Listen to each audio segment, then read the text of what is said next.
உங்களுக்கு அமைதி உரித்தாக அன்பாந்தர்களே, 66ஆம் நாளுக்கு உங்களை அன்புடன் வரவேற்கிறோம். மரியனின் ஓராண்டில் வீடியோ வழி விவிலிய வாசிப்பு திட்டத்திற்கு இன்றைக்கி நம்ம எண்ணிக்கையில் 17ஆம் அதிகாரம் வாசிக்க போகிறோம். நம்ம கடைசியாக எங்கே விட்டோம்? ஆரோனும் மிரியுமும் மோசேக்கு எதிராக கிளம்புனாங்க. அந்த ஒரு கிருமி, அது வைரஸை போல் பரவி அது கீழே இருக்கக்கூடிய 250 பேர் லேவியர் குலங்களுக்கு பரவணுச்சு. அங்கேருந்து இறங்கி எல்லா மக்கள் கூட்டமைப்புக்கும் அதை பரவணுச்சு. அதெல்லாம் நம்ம பார்த்துட்டோம் நேற்று. இன்றைக்கி ஆண்டவர் இது எல்லாத்துக்கும் ஒரு சரி கட்டும் விதமாக ஒரு அடையாளத்தை காட்டப் போகிறார். ஆரோன் தான் தேர்ந்தெடுக்கப்பட்டவர் அப்படின்னு சொல்லி அந்த ஒரு அழகான நிகழ்வை இன்றைக்கி நம்ம வாசிக்க போகிறோம். 2வது வாசிப்பாக நம்ம இணைச்சட்டம்லேருந்து 17ஆவது அதிகாரம் 18ஆம் அதிகாரம் வாசிக்க போகிறோம். ஏற்கனவே 3 கட்டளைகள் பார்த்துட்டோம். இன்றைக்கி 4ஆம் கட்டளை நேற்று ஸ்டார்ட் ஆகிடுச்சு. அந்த நீதி தலைவர்கள் ஆண்டவர் ஏற்படுத்துறதை பற்றி நம்ம வாசித்தோம். இன்றைக்கி 17ஆம் அதிகாரத்தில் ஆண்டவர் திரும்பவும் குருக்கள் நீதிபதிகளை, குறிப்பாக ஆண்டவர் தேர்ந்தெடுக்கக்கூடிய அந்த இடத்திற்கு தலைமை ஒரு நீதி மையமாக வச்சு அங்கங்கே நீதி வழங்கப்படலாம். பட் ஒருவேளை ஒரு சில கேசஸை அவங்களால கையாள முடியல அப்படின்னாக்க அவங்க இந்த தலைமை இடம் ஆண்டவர் எங்கே தேர்ந்தெடுக்கிறாரோ அங்கே குருக்களிடம் கொண்டு கொடுக்கணும். லேவியர் குருக்கள்கிட்ட அவங்க அந்த கேஸை கையாளுவாங்க அப்படின்னு சொல்லி, அவங்க நீதி வழங்குவாங்க அப்படின்னு சொல்லி ஆண்டவர் சொல்கிறதெல்லாம் இன்றைக்கி நம்ம பார்ப்போம். ஸோ உன் தந்தையும் தாயும் மதித்து நட அப்படின்ற அந்த கட்டளைக்குள்ளே நமக்கு மேல் அதிகாரிகள், குருக்கள், இவங்களுக்கும் நம்ம மதித்து நடக்கணும், அடிப்படைஞ்சு கீழ்ப்படிஞ்சு நடக்கணும் அப்படின்றத இங்கே எடுத்து காட்டும் விதமாக இன்றைக்கி நம்ம வாசிப்போம் 17ஆம் அதிகாரத்தில். தொடர்ந்து 18ஆம் அதிகாரத்துலேயும் அரசருக்கான அந்த விஷயங்கள் எல்லாத்தையுமே நம்ம வாசிப்போம். ஸோ ஒரு இறைவாக்கினர் ஆண்டவர் ஏற்படுத்துவார். அப்படிப்பட்ட ஒரு ப்ராமிஸையும் ஆண்டவர் இந்த 18ஆம் அதிகாரத்தில் கொடுப்பார். மோசேவை போல் ஒரு இறைவாக்கினர் பின்னாடி வருவார். அதை நம்ம இன்றைக்கி வாசிப்போம். சரி, தொடர்ந்து 3வது வாசகமாக திருப்பாடல் 98ஆம் அதிகாரம் வாசிக்க வரும். இதனுடைய யார் எழுதினாங்க அப்படின்ற ஆசிரியரும் நமக்கு தெரியாது. பட் லேவியர் குலத்தை சார்ந்தவங்க யாராவது எழுதியிருக்கலாம் அப்படின்னு சொல்லி கணிக்கப்படுகிறது. நம்ம இன்றைக்கி ஆரோன் அவர் தான் குருவானவராக இருக்குன்னு சொல்லி ஆண்டவர் அவருக்கு சார்பில் நின்று நீதி வழங்குறத வாசிக்கும்போது ஆண்டவர் உண்மையிலே நீதியும் நேர்மையும் நிறைந்த ஒரு நீதிபதி அப்படின்றத எடுத்துக்காட்டும் விதமாக இன்றைய திருப்பாடல் அமைகிறது. சரி, இன்றைக்கி முதல் கேள்வி என்ன அப்படின்னு சொல்லி பார்த்தோன்னா, இன்றைக்கி நம்ம வாசிக்கிற அந்த பகுதியில் ஆண்டவர் எத்தனை கோள்களை எடுத்துகிட்டு வர சொல்லுவார்? ஆரோன் தான் தேர்ந்தெடுக்கப்பட்ட குருவான அந்த வழிமரபு அப்படின்றத நிரூபிக்கிறதுக்கு ஆண்டவர் எத்தனை குலங்களிலிருந்து கோள்களை எடுத்துகிட்டு வர சொல்வார்? அதை நம்ம கவனித்து கொண்டே வாசிப்போம். நமக்கு தெரியும் 13 குலங்கள் உண்டு, லேவியர்களையும் சேர்த்து. ஸோ இங்கே எத்தனையை கொண்டு வர சொல்வார், அது ஏன் அப்படின்றத நம்ம பின்னாடி விளக்க உரையில் பார்க்கலாம். 2வது கேள்வி, இன்னைக்கு இணைச்சட்டம் 17ஆம் அதிகாரத்தில் ஒரு சில வசனங்கள் ஆண்டவர் கைது செய்யப்பட்டு அவர் விசாரிக்கப்பட்டார் இல்லையா, தலைமை குருக்கள், மலையநூல் அறிஞர்களால். ஸோ அதுக்கு சம்மந்தப்பட்ட ஒரு சட்டம் இன்று வரும். அது என்னன்னு சொல்லி நம்மளால் கணிக்க முடியுதான்னு பார்ப்போம் இன்றைக்கி வாசிக்கும்போது. இந்த 2 கேள்விகள் தான் இன்றைக்கி நம்ம பார்ப்போம். இன்றைய தினத்திற்கான விவிலிய வாசி பகுதிக்குள்ளே நம்ம ஜெபத்தோடு இணையலாம். தந்தை, மகன், தூய ஆவியாரின் பெயராலே ஆமேன். தந்தையாம் இறைவனை அழைத்து ஜெபிப்போம். அருள் நிறைந்த அன்னை மரியே வாழ்க, ஆண்டவரும் உடனே, பெண்களுக்குள் ஆசை பெற்றவர் நீரே அம்மா. உம்முடைய திருவயிற்றின் கனியாகி இயேசு கிறிஸ்துவும் ஆசை பெற்றவரே. புனித அன்னை மரியே, இறைவனின் தாயே, பாவிகளாக இருக்கிற எங்களுக்காக இப்பொழுதும் எங்கள் இறப்பின் வேலையிலும் வேண்டிக் கொள்ளும் அம்மா. ஆமேன். சுதனாகிய இறைவனை அழைத்து ஜெபிப்போம். அருள் நிறைந்த அன்னை மரியே வாழ்க, ஆண்டவரும் உடனே, பெண்களுக்குள் ஆசை பெற்றவர் நீரே அம்மா. உம்முடைய திருவயிற்றின் கனியாகிய இயேசு கிறிஸ்துவும் ஆசை பெற்றவரே. புனித அன்னை மரியே, இறைவனின் தாயே, பாவிகளாய் இருக்கிற எங்களுக்காக இப்பொழுதும் எங்கள் இறப்பின் வேலையிலும் வேண்டிக் கொள்ளும் அம்மா. ஆமீன். தூய ஆவியானவரை அழைத்து ஜெபிப்போம். அருள் நிறைந்த அன்னை மரியே வாழ்க, ஆண்டவரும் உடனே, பெண்களுக்குள் ஆசை பெற்றவர் நீரே அம்மா. உம்முடைய திருவயிற்றின் கனியாகி இயேசு கிறிஸ்துவும் ஆசை பெற்றவரே. புனித அன்னை மரியே, இறைவனின் தாயே, பாவிகளாய் இருக்கிற எங்களுக்காக இப்பொழுதும் எங்கள் இறப்பின் வேலையிலும் வேண்டிக் கொள்ளும் அம்மா. ஆமேன். எண்ணிக்கை அதிகாரம் 17. ஆண்டவர் மோசேயிடம் கூறியது: இஸ்ரவேல் மக்களிடம் நீ பேசு. மூதாதையர் குலம் ஒவ்வொன்றுக்கும் ஒரு கோல் வீதம் அவர்கள் தலைவர்களிடம் தங்கள் மூதாதையர் குலங்களுக்கு ஏற்ப 12 கோல்களை பெற்றுக்கொள். ஒவ்வொருவன் பெயரையும் அவன் கோலின் மேல் எழுது. ஆரோன் பெயரை லேவியன் கோலின் மேல் எழுது. இவ்வாறு ஒவ்வொரு மூதாதையர் குல தலைவனுக்கும் ஒரு கோல் இருக்கும். பின் அவற்றை சந்திப்பு கூடாரத்தில் நான் உன்னை சந்திக்கும் உடன்படிக்கை பேழை முன் வைப்பாய். நான் தெரிந்து கொள்பவரின் கோல் துளிர்க்கும். இஞ்ஞனம் உங்களுக்கு எதிராக முறுமுறுக்கிற இஸ்ரவேல் மக்களின் முறுமுறுப்புகளை என் முன்னின்று ஒழித்து விடுவேன். மோசே இஸ்ரவேல் மக்களிடம் பேசினார். ஒரு தலைவனுக்கு 1 வீதம் அவர்கள் மூதாதையர் குலங்களுக்கு ஏற்ப 12 கோல்களை அவர்கள் தலைவர்கள் அவரிடம் கொடுத்தனர். அவர்கள் கோல்களுள் ஆரோன் கோலும் இருந்தது. மோசே அந்த கோல்களை உடன்படிக்கை கூடாரத்தினுள் ஆண்டவர் திருமுன் வைத்தார். மறுநாள் மோசே உடன்படிக்கை கூடாரத்தினுள் சென்றார். லேவி குலத்துக்காக இருந்த ஆரோனின் கோல் துளிர்விட்டிருந்தது. அது துளிர்த்து பூத்து வாதுமை பழங்களை தாங்கியிருந்தது. பின்னர் மோசே ஆண்டவர் முன்னின்று எல்லா கோல்களையும் எடுத்து வெளியே இஸ்ரவேல் மக்கள் அனைவரிடமும் கொண்டு வந்தார். அவர்கள் பார்த்தார்கள். ஒவ்வொரு தலைவனும் தன் கோலை எடுத்துக் கொண்டான். ஆண்டவர் மோசேயிடம், ஆரோன் கோலை திரும்ப எடுத்து உடன்படிக்கை பேழை முன்வை. எனக்கு எதிராக கிளர்ந்தெழுவோர் சாகாதபடி அவர்கள் முறுமுறுப்புகளை என் முன் என்று நீ ஒழித்து விட்டதற்கு ஓர் அடையாளமாக அது வைக்கப்படட்டும் என்றார். அப்படியே மோசே செய்தார். ஆண்டவர் தமக்கு கட்டளையிட்டபடியே செய்தார். இஸ்ரவேல் மக்கள் மோசேயிடம், இதோ நாங்கள் மடிந்தோம், நாங்கள் அழிந்தோம், அனைவரும் அழிந்தே போனோம். நெருங்கி வருகிற எவனும், அதாவது ஆண்டவரின் திரு உறைவிடத்தை நெருங்கி வருகிற எவனும் செத்தே போவான். நாங்கள் அனைவரும் சாகத்தான் வேண்டுமா என்றனர். இணைச்சட்டம் அதிகாரம் 17. ஊனமோ வேறு எந்த குறையோ உள்ள மாட்டையாவது ஆட்டையாவது உன் கடவுளாகிய ஆண்டவருக்கு பலி செலுத்த வேண்டாம். ஏனெனில் அதை உன் கடவுளாகிய ஆண்டவர் வெறுக்கிறார். உன் கடவுளாகிய ஆண்டவர் உனக்கு கொடுக்கிற நகர்கள் ஒன்றில் ஓர் ஆண் அல்லது பெண் உன் கடவுளாகிய ஆண்டவரின் உடன்படிக்கையை மீறி அவருக்கு எதிராக குற்றம் செய்வதாக உனக்கு தெரிந்தால், நான் கட்டளையிட்டதற்கு எதிராக வேற்று தெய்வங்கள் அல்லது நிலா, கதிரவன் அல்லது வேறு யாதொரு வான் கோலங்களை பின் சென்று பணிந்து வணங்கினால், அது பற்றி உனக்கு சொல்லப்படும் போது அல்லது நீ கேள்விப்படும் போது அதை நீ நன்கு விசாரி. அது உண்மை எனவும் அத்தகைய அருவருப்பான செயல் இஸ்ரவேலில் நடந்தது உறுதி எனவும் நீ கண்டால், அக்குற்றத்தை செய்த ஆணையோ பெண்ணையோ உன் நகர வாயிலுக்கு கூட்டிச் சென்று அவனை அல்லது அவளை கல்லால் எறிந்து கொல். 2 அல்லது 3 சாட்சிகளின் வாக்குமூலத்தை முன்னிட்டே குற்றவாளி கொலை செய்யப்பட வேண்டும். ஒரே சாட்சியின் வாக்குமூலத்தை முன்னிட்டு எவரும் கொலை செய்யப்படலாகாது. முதலில் சாட்சிகளின் கைகளும் பின்னர் எல்லா மக்களின் கைகளும் கொல்லப்பட வேண்டியவனுக்கு எதிராக ஓங்கட்டும். இவ்வாறு உன் நடுவிலிருந்து தீமையை அகற்றுவாய். இரத்த பழிகளை குறித்தோ உரிமை வழக்குகளை குறித்தோ தடியடியை குறித்தோ தீர்ப்பு கூறுவது கடினமாயிருந்தால், அல்லது உன் நகரில் உள்ள வேறு எந்த வழக்கும் சிக்கலானதாக இருந்தால், நீ எழுந்து உன் கடவுளாகிய ஆண்டவர் தேர்ந்து கொள்ளும் இடத்திற்கு செல்.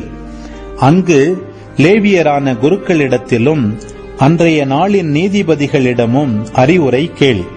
நியாய தீர்ப்பை அவர்கள் உனக்கு தெரிவிப்பார்கள். ஆண்டவர் தேர்ந்து கொள்ளும் இடத்திலிருந்து அவர்கள் உனக்கு தெரிவிப்பதன்படி நட. அவர்கள் கற்பித்தபடியெல்லாம் செயல்படுவதில் கருத்தாயிரு. அவர்கள் உனக்கு கற்பித்த சட்டங்களின்படியும் அவர்கள் உனக்கு தெரிவித்த தீர்ப்பின்படியும் செயல்படு. அவர்கள் உனக்கு தெரிவித்த தீர்ப்பினின்று இடமோ வலமோ பிறழாதே. உன் கடவுளாகிய ஆண்டவருக்கு ஊழியம் புரிய அங்கே நிற்கும் குருக்களுக்கோ நீதிபதிகளுக்கோ செவி கொடாமல் செருக்குடன் செயல்படுகிறவன் சாக வேண்டும். இவ்வாறு இஸ்ரவேலிலிருந்து தீமையை அகற்றுவாய். எல்லா மக்களும் அதை கேட்டு அஞ்சுவர். எவரும் செருக்குடன் செயல்படார்.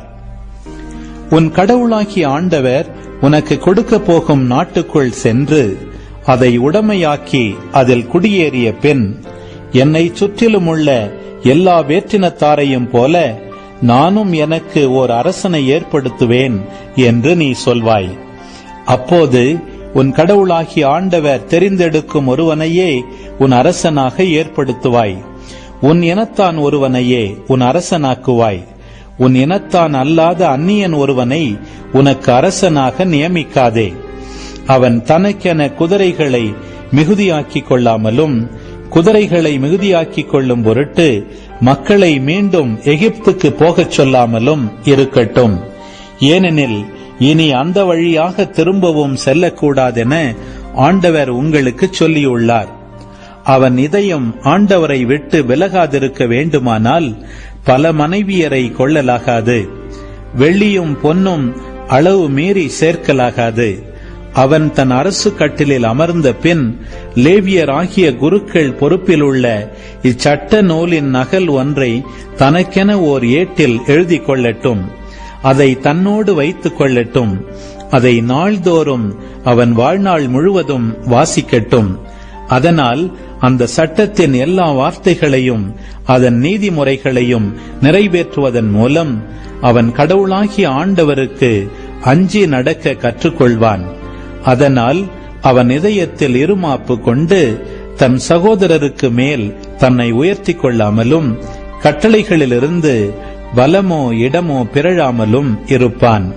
அப்போது அவனும் அவன் புதல்வர்களும் இஸ்ரவேலில் நெடுநாள் ஆட்சி புரிவர். இணைச்சட்டம் அதிகாரம் 18. லேவிய குருக்களுக்கும் அனைத்து லேவிய குலத்தாருக்கும் இஸ்ரவேல் மக்களிடையே பங்கும் சொத்துரிமையும் இல்லை.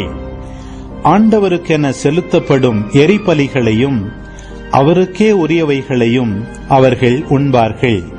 அவர்கள் சகோதரர்கள் நடுவே அவர்களுக்கு உரிமை சொத்து இல்லாதிருக்கட்டும்.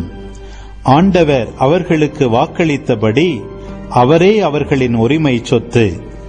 மக்களிடமிருந்து குருக்களுக்கு சேர வேண்டிய உரிமம் ஆவது, பலியிட வருவோர் பலியிடப்படும் ஆடு மாடு இவற்றின் முன்னந்தொடை, தாடைகள், இரைப்பை ஆகியவற்றை குருவுக்கு கொடுக்க வேண்டும்.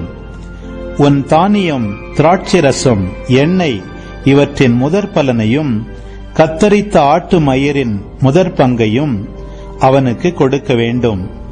ஏனெனில் அவனும் அவன் புதல்வர்களும் உன் கடவுளாகிய ஆண்டவர் பெயரால் அவர் முன்னிலையில் என்றென்றும் ஊழியம் செய்யும்படி அவர் அவனை உங்களது குலங்கள் அனைத்திலிருந்தும் தேர்ந்து கொண்டார்.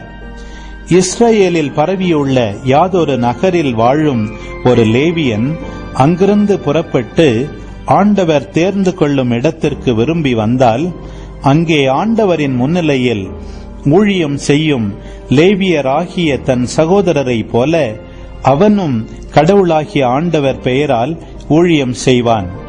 அவன் தன் தந்தை வழி சொத்தில் வரவேண்டியதை அனுபவிப்பதுமன்றி தன் ஊழியத்திற்கான பங்கையும் உணவுக்காக பெற்றுக்கொள்ளட்டும். உன் கடவுளாகிய ஆண்டவர் உனக்கு கொடுக்கும் நாட்டுக்குள் போன பின் அந்த வேற்றினத்தாரின் அருவருப்பான செயல்களை கற்றுக்கொள்ளாதே. தன் புதல்வனை அல்லது புதல்வியை தீ மிதிக்கச் செய்கிறவனும், குறி சொல்கிறவனும், நாள் பார்க்கிறவனும், சகுனங்களை நம்புகிறவனும், சூனியக்காரனும், மந்திரவாதியும், ஏவி விடுகிறவனும், மாயவித்தைக்காரனும், இறந்தவர்களிடம் குறி கேட்கிறவனும் உங்களிடையே இருத்தலாகாது. ஏனெனில் இவற்றையெல்லாம் செய்கிறவன் ஆண்டவருக்கு அருவருப்பானவன். இப்படிப்பட்ட அருவருப்பான செயல்களின் நிமித்தம் உன் கடவுளாகிய ஆண்டவர் உன் முன்னிலையில் நின்று அவனை துரத்தி விடுவார். உன் கடவுளாகிய ஆண்டவருக்கு நீ முற்றிலும் உண்மையாயிரு. ஏனெனில் நீ துரத்திவிடவிருக்கும் இந்த வேற்றினத்தார் குறி சொல்லுகிறவர்களுக்கும் நாள் பார்க்கிறவர்களுக்கும் செவி கொடுக்கிறார்கள். அவ்வாறு செயல்பட உன் கடவுளாகிய ஆண்டவர் உன்னை அனுமதிக்கவில்லை. உன் கடவுளாகிய ஆண்டவர் உன் சகோதரர் நடுவினின்று என்னைப் போல் ஓர் இறைவாக்கினரை ஏற்படுத்துவார். நீ அவருக்கு செவிகொடு. ஓரேபில் திருப்பேரவை கூடிய நாளில் நீ உன் கடவுளாகிய ஆண்டவரிடம் மன்றாடி, நான் இறந்து போகாதபடி என் கடவுளாகிய ஆண்டவரின் குரலொலியை இனி நான் கேட்காமலும் இப்பெரும் நெருப்பை இனி நான் காணாமலும் இருப்பேனாக என்று விண்ணப்பித்த போது ஆண்டவர் என்னை நோக்கி, அவர்கள் சொன்னதெல்லாம் சரி என்றார். உன்னை போல் ஓர் இறைவாக்கினனை அவர்களுடைய சகோதரர்களினின்று நான் அவர்களுக்காக ஏற்படுத்துவேன். என் வார்த்தைகளை அவனுடைய வாயில் வைப்பேன். நான் கட்டளையிடுவது அனைத்தையும் அவன் அவர்களுக்கு சொல்வான். என் பெயரால் அவன் சொல்லும் என் வார்த்தைகளுக்கு செவி கொடாதவனை நான் வேரறுப்பேன். ஆனால் ஓர் இறைவாக்கினன் எனது பெயரால் பேசுவதாக எண்ணிக்கொண்டு நான் அவனுக்கு கட்டளையிடாதவற்றை பேசினால் அல்லது வேற்று தெய்வங்களின் பெயரால் பேசினால் அந்த இறைவாக்கினன் சாவான். ஆண்டவர் சொல்லாத வார்த்தை இன்னதென்று எப்படி நான் அறிவது என்று நீ உன் மனத்தில் எண்ணலாம். ஓர் இறைவாக்கினன் ஆண்டவரின் பெயரால் உரைப்பது நடைபெறாமலும் நிறைவேறாமலும் போனால் அந்த இறைவாக்கினன் தன் எண்ணப்படியே பேசுபவன். அவனுக்கு நீ அஞ்ச வேண்டியதில்லை. திருப்பாடல் 98. ஆண்டவருக்கு புதியதொரு பாடல் பாடுங்கள். ஏனெனில் அவர் வியத்தகு செயல்கள் புரிந்துள்ளார். அவருடைய வலக்கரமும் புனிதமிகு புயமும் அவருக்கு வெற்றியை அளித்துள்ளன. ஆண்டவர் தம் மீட்பை அறிவித்தார். பிற இனத்தார் கண்முன்னே தம் நீதியை வெளிப்படுத்தினார். இஸ்ரேல் வீட்டாருக்கு வாக்களிக்கப்பட்ட தமது பேரன்பையும் உறுதிமொழியையும் அவர் நினைவு கூர்ந்தார். உலகெங்கும் உள்ள அனைவரும் நம் கடவுள் அருளிய விடுதலையை கண்டனர்.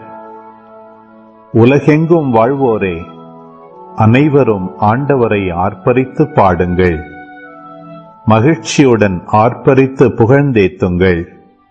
யாழினை மீட்டி ஆண்டவரை புகழ்ந்தேத்துங்கள். யாழினை மீட்டி இனிய குரலில் அவரை வாழ்த்தி பாடுங்கள். ஆண்டவராகிய அரசரின் முன்னே எக்காளம் முழங்கி கொம்பினை ஊதி ஆர்ப்பரித்து பாடுங்கள். கடலும் அதில் நிறைந்தவையும் உலகும் அதில் உறைபவையும் முழங்கிடுக. ஆறுகளே கை கொட்டுங்கள். மலைகளே ஒன்று கூடுங்கள். ஆண்டவர் முன்னிலையில் மகிழ்ந்து பாடுங்கள். ஏனெனில் அவர் உலகுக்கு நீதி வழங்க வருகின்றார். பூவுலகை நீதியுடன் ஆண்டிடுவார். மக்களினங்களை நேர்மையுடன் ஆட்சி செய்வார். ஆமீன். ஆண்டவரே, இந்த நாளுக்கான இந்த இறைவார்த்தை பகுதிகளுக்காக நன்றி செலுத்துகிறோம் அப்பா. ஆண்டவரே, உங்களுடைய கட்டளைகளை எங்களுடைய இதயத்திற்கு நெருக்கமாக வைத்துக்கொண்டு அதை இரவும் பகலும் இந்த விவிலியத்தை நாங்கள் வாசித்து தியானிக்கக்கூடிய அந்த ஒரு ஆர்வத்தை எங்களுக்கு தந்துடலாம் ஆண்டவரே. ஜெபமாலையில் ஜெபிக்கும் போது கட்டளைகளை கடைபிடிக்கிறதுக்கு தேவையான அருளை வேண்டக்கூடிய அந்த ஒரு அருளையும் தந்துடலாம் ஆண்டவரே. இந்த உலகத்தில் இருக்கக்கூடிய எந்த ஒரு நபரிலோ, எந்த ஒரு இடத்திலோ, எந்த ஒரு சாப்பாட்லேயோ, எதுலேயுமே இருக்கக்கூடிய ஆர்வத்தை விட, ஆசையை விட உங்களுடைய கட்டளைகளை நாங்கள் தேனை போல உண்டு மகிழக்கூடிய ஒரு நல்ல உள்ளத்தை எங்களுக்கு தந்துள்ளோம் ஆண்டவரே. அம்மா, நீங்கள் எங்களுக்கு கொடுத்துருக்கூடிய இந்த ஜெப மாலையை பயன்படுத்தி எங்களுடைய இதயத்தில் ஆண்டவருடைய வார்த்தையை தியானித்து கொண்டு, வாயில் ஆண்டவருடைய வார்த்தைகளை ஜெபித்து கொண்டு, ஜெபமாலையின் பிள்ளைகளாக, கட்டளைகளை கடைப்பிடிக்கக்கூடிய பிள்ளைகளாக எங்களை உருவாக்கியறலும் வழி நடத்தும் அம்மா. தந்தை, மகன் தூய ஆவியாரின் பெயராலே ஆமேன். அன்பார்ந்தவர்களே, இன்றைய தினத்திற்கான அந்த 2 கேள்விகளுக்கான பதிலை பார்ப்போம். நம்ம இன்றைக்கி வாட்ச் பார்த்தோன்னா தெரியும் எத்தனை குளங்கள்லேருந்து ஆண்டவர் அந்த கோலை கொண்டு வந்து நட்டு வைக்க சொல்வார் அப்படின்னு சொல்லி பார்த்தோம் திருவருடத்துக்குள்ளே. ஸோ ஆக்சுவலாக ஆண்டவர் வந்து 12 குளங்கள் லேவியர் குலத்தையும் சேர்த்து லேவியர் குலத்தின் கோலின் மேலே ஆரோனுடைய பெயர் எழுதணும் அப்படின்னு சொல்லி ஆண்டவர் சொல்லுவார். ஏன்னா லேவியர் குலத்தில் ஆரோன் தான் தேர்ந்தெடுக்கப்பட்டார்ன்றது ஏற்கனவே தெரிஞ்சு போச்சு. அந்த கோராவினுடைய அந்த பிரச்சனையிலே தெரிஞ்சிருச்சு. இப்போது மற்ற குலத்திலேருந்து லேவியர் குலத்தை தான் ஆண்டவர் தேர்ந்தெடுத்தார்ன்றதை நிரூபிக்கணும். அதுக்கு லேவியர் குலம் அதில் ஆரோனுடைய பேர் எழுதப்பட்டு அந்த கோல் வந்து நடப்பட்டது. ஸோ நம்ம யோசிச்சு பார்ப்போம், ஆக்சுவலாக யோசேப்பினுடைய 2 புதல்வர்கள் எப்ராஹிம் மானசே இவங்க தனி குலம் என்று நம்ம கருதணும். ஸோ இதை நம்ம எப்படி புரிஞ்சுக்கலாம் அப்படின்னாக்க, லேவியர் குலத்தை சேர்த்து சொல்லும்போது 12 குலமாக சொல்லப்படும். லேவியர் குலம் இல்லாமல் சொல்லப்படும் போது அப்போவும் 12 சொல்லப்படும். ஸோ ஏன்னா 13 அந்த நம்பர் வந்து மோஸ்ட்டாக குறிப்பிடுவதில்லை. ஸோ எப்பப்பெல்லாம் லேவியர் வந்து அந்த எண்ணிக்கையில் சேர்க்கப்படுகிறதோ அப்போ வந்து யோசேப்பு குலத்தை, அதாவது எப்ராஹிம் மானசே குலத்தை வந்து ஒரே குலமாக கருதப்படும் யோசேப்பினுடைய பேரின் கீழே. மற்ற நேரங்களில் லேவியர்கள் தனியாக பிரித்து எடுக்கப்பட்ட அந்த நேரங்களில் 12 குலங்கள்னு சொல்லும்போது அப்போ யோசேப்பினுடைய அந்த புதல்வர்களின் குலம் தனித்தனியாக கருதப்படும். எப்ராஹிம் தனியாக, மானசே தனியாக. ஸோ அதனால தான் நம்ம குழம்பிக்கக்கூடாது. என்னோட ஆண்டவர் இப்போ திடீர்னு 12 குலத்தை கூப்பிட்றாரு, ஆக்சுவலாக 13 இருக்குமே அப்படின்னு சொல்லி. ஸோ 13 தான், ஆனால் அது அந்த 2மே யோசேப்பின் பெயரின் கீழே வந்துவிடும். இந்த நம்ம இன்றைக்கி வாசித்தோம், ஆரோனுடைய கோல் மட்டும் துளிர்க்கிறது. ஸோ இந்த கோலை தான் ஆண்டவர் எடுத்து உடன்படிக்கையின் பேழைக்குள்ளே வைக்க சொல்வார். அது வந்து மக்களுக்கு வந்து நினைவாக இருக்கணும் அப்படின்னு சொல்லி அதை நம்ம பார்த்தோம். உடன்படிக்கை பேழைக்குள்ளே என்னென்ன இருந்துச்சு, 3 விஷயங்கள் இருந்துச்சு. 10 கட்டளைகள் இருந்தது, கடவுளுடைய அந்த பெரும் வார்த்தைகள். அடுத்தது மன்னாவினுடைய ஒரு சாம்பிள், ஒரு படி எடுத்து வைக்கப்பட்டுகிறது.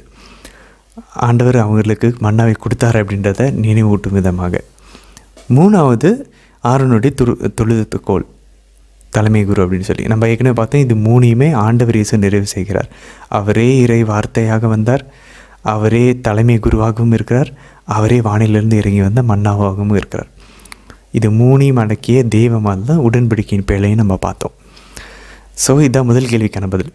2வது கேள்வி, இன்றைக்கி இணைச்சட்டத்தில் ஒரு வசனம் வந்து ஆண்டவர் இயேசுவை குறிக்கூடிய ஒரு வசனமாக இருக்கும். ஆண்டவர் கைது செய்யப்பட்டு விசாரிக்கப்பட்ட நேரத்தில் என்ன அப்படின்னு பார்த்தோன்னா 6வது வசனம். அங்கே நம்ம பார்க்குறோம் 2 அல்லது 3 சாட்சிகளினுடைய அந்த சாட்சியங்கள் ஒத்து போகணும். அப்போ தான் அவங்க வந்து சாவுக்கு தண்டனையிட முடியும். நம்ம பார்க்குறோம் மார்க் 14ஆம் அதிகாரம் 56வது வசனத்துலையும் மத்தேயு 26ல் 59லேருந்து 61 வசனங்களிலும் நிறைய பொய் சாட்சிகள் ஆண்டவருக்கு எதிராக கூறுகிறார்கள், ஆண்டவர் கைது செய்யப்பட்டு விசாரிக்கும் போது. ஆனால் அவர்களுடைய சாட்சியங்கள் எதுவுமே ஒத்து போகலை. இவங்க ஒத்து போனால் தான் இவங்க வந்து மரண தண்டனை விதிக்க முடியும். அதுதான் இன்றைக்கி இணைச்சட்டம் 17 கூறுகிறது. ஸோ அதுக்கு இவங்க வந்து என்னென்னமோ ட்ரை பண்ணுறாங்க, எதுவுமே ஒத்து போக மாட்டேங்குது. அப்போது ஆண்டவர்கிட்டயே கேட்குறாங்க, ஆண்டவர் பேசவே மாட்டேங்கிறார். அப்போ நம்ம மத்தேயு நற்செய்தியில் வாசிக்கிறோம், தலைமை குரு எந்திரிச்சு எல்லாரையும் அடக்கிட்டு ஆண்டவர் இயேசுவை பார்த்து கேட்குறாரு, வாழும் கடவுளின் பெயரால் ஆணையிட்டு கேட்கிறேன், நீதான் இறை மகனா அப்படின்னு சொல்லி கேட்கும்போது, ஏன்னா இந்த வாழும் கடவுளின் பெயரால் ஆணையிடுகிறேன் அப்படின்னாக்க எல்லா யூதர்களும் வாயை திறந்து சொல்லியே ஆகணும். ஸோ அப்போ பாருங்கள், அந்த கட்டாயத்தில் ஆண்டவரை தள்ளுறாங்க. நீங்கள் வாழும் கடவுளின் பெயரால் ஆணையிட்டு கேட்குறேன் அப்படின்னா எல்லா யூதரும் வாயை திறந்து சொல்லியே ஆகணும். அப்பா ஆண்டவர் சொல்கிறார், நானே, மேலும் மானிட மகன் வல்லவர் என்னுடைய வலது புறத்தில் அமர்ந்திருப்பதையும் வான்மேகங்கள் சூழ இறங்கி வருவதையும் நீங்கள் பார்ப்பீங்க அப்படின்னு சொல்லணும்னா தலைமை குரு வந்து அங்கேயே கிழித்து கொண்டு அவரால் தாங்கிக்க முடியல, கடவுளுடைய மகனா அப்படின்னு சொல்லி. ஸோ அப்போ அவருடைய வாயிலிருந்தே பழித்துறை ஆண்டவருக்கு எதிராக பழித்துரைச்சாச்சு. அப்போது ஒருத்தர் பாருங்கள், யாராவது கடவுளை வந்து வாங்க வேறு ஒரு கடவுளை வணங்கலாம்னு சொல்லி கூட்டிகிட்டு போனால் அவங்கள தான் கல் எறிஞ்சு கொள்ளணும். அப்போ ஆண்டவர் வந்து தன்னையே கடவுளுடைய மகன் சொல்லும்போது அவரை கடவுளுக்கு ஈக்குவலாக்கிக்கிறார், நிகராக்கிக்கிறார். அதனால தான் இவர் வந்து பிளாஸ்பெமி, பழித்துரைக்கிறார், கடவுளை இழிவாக பேசுகிறார், கடவுளை உண்மையான கடவுள்கிட்ட இருந்து இவனையே இவனுக்கு கடவுள்னு சொல்லிக்கிறான்னு சொல்லி தான் கல்லெறியை பார்க்குறாங்க. அது நடக்கலைன்றப்ப மரண தண்டனை விதிக்கிறதுக்கு சாட்சிகளை சேர்க்குறாங்க. இப்போது அவர் வாயிலிருந்தே வந்துருச்சு. ஆனாலும் யோவான் நற்செய்தி 18ஆம் அதிகாரம் 31வது வசனத்தில் வாசிக்கிறோம், ஆண்டவரை இவங்களால் அப்போ ரோமியர்களில் தான் இஸ்ரேல் மக்கள் ஆண்டு கொண்டு இருந்தாங்க. அப்போது இவங்களால் மரண தண்டனை விதிக்க முடியாது. ரோமியர் ஆளுநரினுடைய ஒப்புதல் இல்லாமல் இவங்களால் யாருக்கும் மரண தண்டனை விதிக்க முடியாது. இவங்க தனியாக இவங்களை ஆண்டு கொண்டிருந்தப்போ யூதர்கள் மோசேவின் சட்டப்படி மரண தண்டனை இப்போ விதிக்கலாம். ஆனால் இப்போ இவங்க ரோமியர்களுடைய கீழே இருக்கனால யாருக்கும் ரோமியர் ஆளுநருடைய ஒப்புதல் இல்லாமல் யாரையும் கொல்ல முடியாது. அதனால தான் ஆண்டவரை கூட்டிகிட்டு பிலாத்துவிடம் போகிறார்கள். பிலாத்து ரோமியர்களினுடைய ஆளுநர். அப்போது யூதர்களை ஆண்டு கொண்டிருந்த ரோமியர்களினுடைய ஆளுநர் பிலாத்து. ஸோ அதனால தான் அவர்கிட்ட கொண்டு போகிறாங்க, இவர் எப்படியாவது கொல்லணும் ஆண்டவர் இயேசு அப்படின்னு சொல்லிட்டு. ஸோ இது ஒரு பக்கம் இருக்க. இன்னொரு முக்கியமான விஷயம் பாருங்கள், இன்றைக்கி கூறப்படுது அந்த கல் எரியிறது முதலில் சாட்சிகளின் கைகள், பின்னர் எல்லா மக்களின் கைகளும் கொல்லப்பட வேண்டியவனுக்கு எதிராக ஓங்கட்டும் அப்படின்னு சொல்லி இன்றைக்கி 7வது வசனத்தில் வாசிக்கிறோம், இணைச்சட்டம் 17. அப்போ பாருங்க, ஆண்டவர் யார் முதல்ல சாட்சி சொல்கிறாங்களோ, யார் கண்டுபிடிச்சாங்களோ இவன் பாவின்னு சொல்லி அவன் முதல்ல எரியட்டும் அப்படின்றாங்க கல். ஆண்டவர் அதே வார்த்தையை எடுத்து, நமக்கு நன்றாக தெரியும், அந்த விபச்சாரத்தில் பிடிப்பட்ட அந்த பெண்ணிடம், யார் உங்களில் பாவம் செய்யாமல் இருக்கிறீங்களோ முதல்ல நீங்கள் கல்லெறிங்க. அப்போ அந்த சாட்சியத்துக்கு பிடிச்சிட்டு வந்தவங்களை டார்கெட் பண்ணுற ஆண்டவர். யார் சாட்சியம் யார் சாட்சி சொல்ல வந்தாங்க, அந்த பெண் கையும் காலமாக பிடிப்பட்டாங்கன்னு சொன்னாங்க தெரியுமா, அவங்கள ஆண்டவர் டார்கெட் பண்ணி சொல்கிறாரு, உங்களில் யார் பாவம் செய்யாமல் இருக்கிறீங்களோ நீங்கள் முதலில் கல்லில் ஏறிட்டும், நீ முதல்ல சாட்சி அங்கே இருங்க அப்படின்னு சொல்லி. அப்போ பெரியவர்கள் துவங்கி சிறியவர் வரை எல்லாரும் கல் அங்கேயே போட்டுட்டு போயிட்டாங்க அப்படின்னு சொல்லி நம்ம வாசிக்கிறோம். அப்போ மேபி அந்த பெரியவங்க தான் கையும் காலமாக பிடிச்சவங்களாக இருக்கலாம் அந்த விபச்சார பெண்ணை. சட்டத்தின்படி அப்படி தான் நமக்கு தெரியுது. அது மட்டும் இல்லை பாருங்கள், இன்றைக்கி இணைச்சட்டம் 17வது வசனத்தில் பாருங்கள், ஒரு அரசன் நிறைய மனைவிகளை வச்சுக்கூடாது. ஏன்னா ஆண்டவர் பார்க்குறாரு, ஆபிரகாம்லேருந்து துவங்கி அது ஏசாவாக இருக்கலாம், நிறைய மனைவிகள் கொண்டிருப்பது பின்னாடி பிரச்சனைகளை தான் முடியுது. ஏன்னா பாருங்கள், அவனுடைய இதயம் ஆண்டவரிடமிருந்து திரும்பிவிடும், விலகிவிடும். அதே போல் பொண்ணுலேயோ வெள்ளிலேயோ நிறைய சேர்த்து வைக்க வேணாம். ஆண்டவர் பாருங்களேன் தெளிவாக சொல்கிறார்.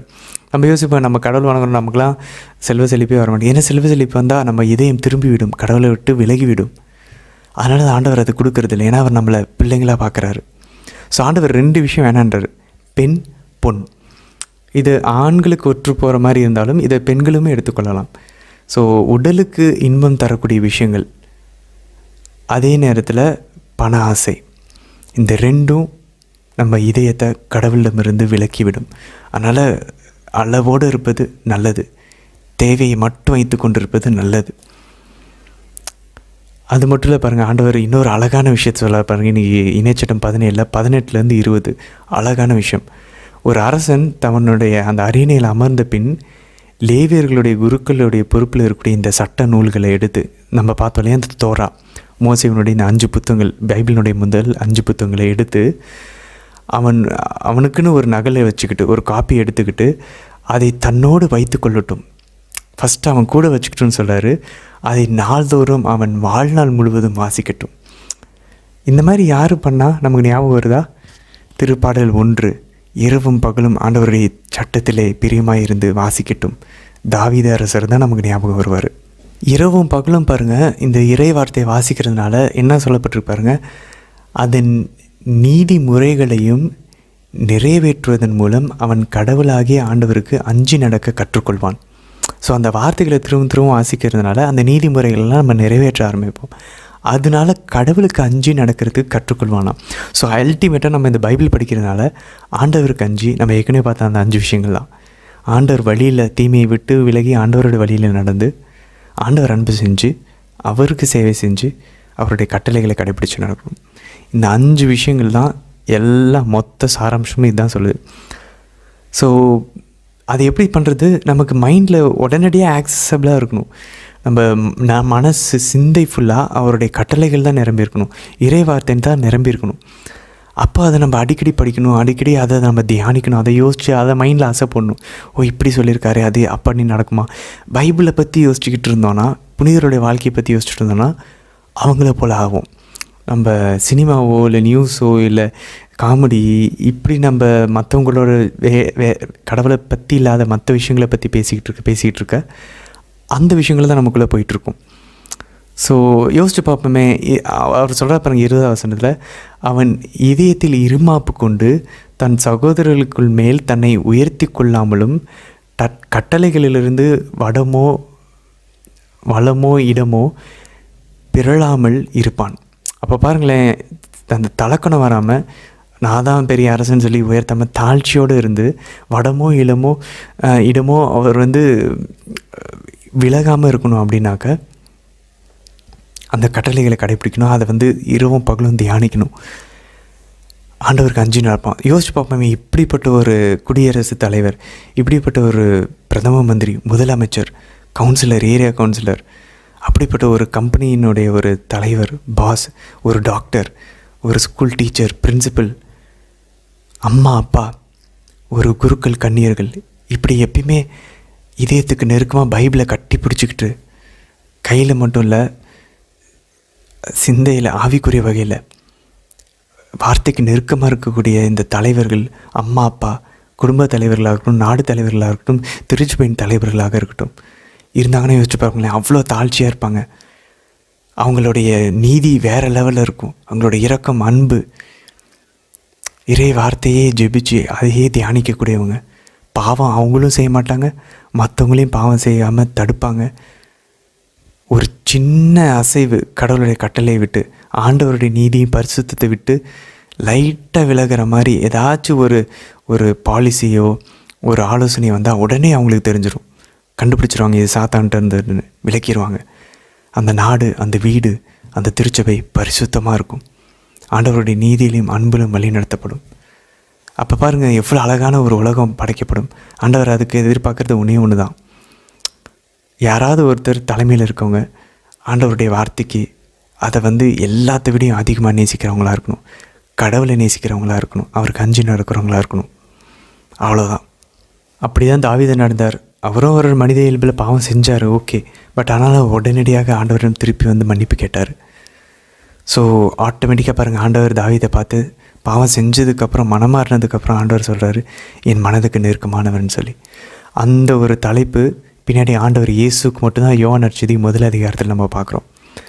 ஆண்டவருக்கு நெருக்கமான தன் ஒரே மகன், அவரே தந்தையை நமக்கு வெளிப்படுத்தினார்னு சொல்லி. ஸோ பைபிளில் 2 பேர் தான் கடவுளுடைய மனசுக்கு நெருக்கமானவங்க, ஒன்று தாவீது, இன்னொன்று ஆண்டவர் இயேசு. பாருங்களேன், ஏன் தாவீது அவரோட கடவுளுடைய வார்த்தையின் மேலே அவ்வளோ அன்பு வச்சுருந்தார்.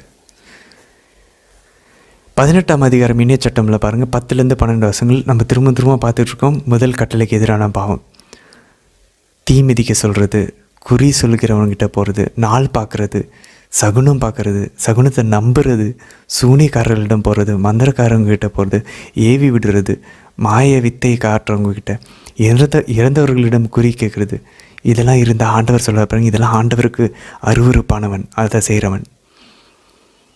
அதே போல் பாருங்கள், இந்த முதல் கட்டளை எதிராக செஞ்சோன்னா எல்லா பிரச்சனைகளும் வரும். அதனால் நம்ம ஏற்கனவே பார்த்துட்ருக்கோம், திரும்பி போய் அதுக்கு பரிகாரம் பண்ணி ஆண்டவர்கிட்ட பாவசிங்கத்தனம் சொல்லி நம்ம இதிலேருந்து வெளியே வரணும். கயிறு தாயத்து மந்திரிச்சு கட்டுறது எல்லாத்தையுமே தூக்கி வெளியே போடணும்.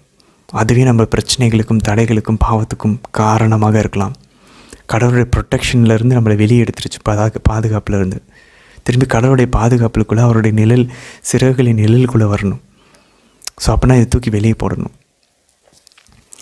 தொடர்ந்து பாருங்கள், இணையச்சட்டம் 18 15வது வசனத்தில் பாருங்கள், கடவுளாகிய ஆண்டவர் உன் சகோதரர் நடுவே நின்று என்னை போல ஒரு இறைவாக்கினரை ஏற்படுத்துவார், நீங்கள் அவருக்கு செவி கொடுக்கணும் அப்படின்னு சொல்லி ஆண்டவர் மோசே வழியாக சொல்கிறத பார்க்குறோம். பின்னாடி நம்ம அதை இதை மெஸ்ஸியாவுக்கான இறைவாக்காக பார்க்குறாங்க.